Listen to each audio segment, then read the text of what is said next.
Hey everybody, Big J, Anderson Mountain View Farms. Welcome back. Blow on the camera, say hey. Hey. As you can see, I'm out here in the pea patch. So that's why I got my snake boots and my sidearm. You never know what you're going to see out here. So I'm sure you've heard all kinds of stories about snakes in the pea patch. I have encountered some myself, and I've had to use it before, definitely. Now, see right here, we got our purple holes coming in. They just started coming in. I did pick about a half a bucket the other day. That's pretty much what purple holes look like. Kind of a black-eyed pea. Love to eat those. So this is just a handful I picked. They've been coming in.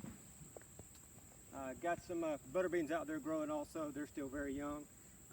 So these come in a little bit late.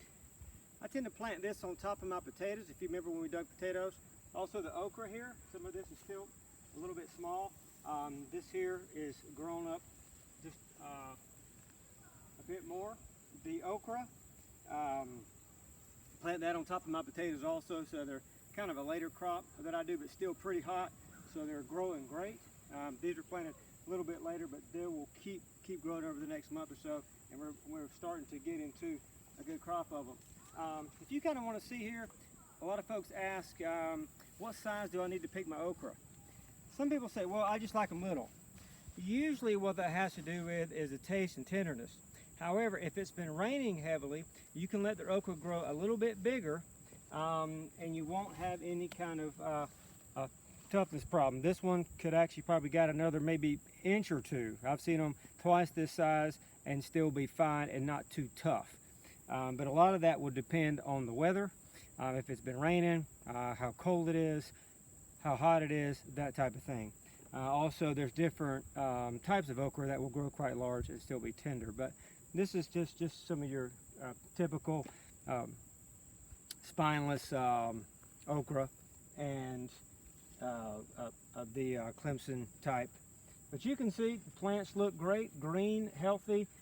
They'll keep growing all the way up. I'm sure you're used to seeing really big, tall okra. Again, this is still growing. This was planted on top of the potatoes after we harvested them.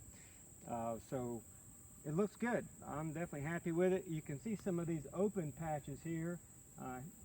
And then also over here, big wide open patch.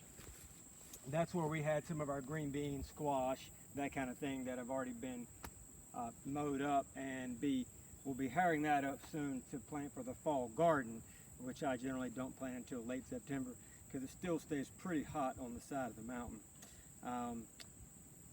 So next video we're going to be talking about the chickens and what we do to maintain clean eggs.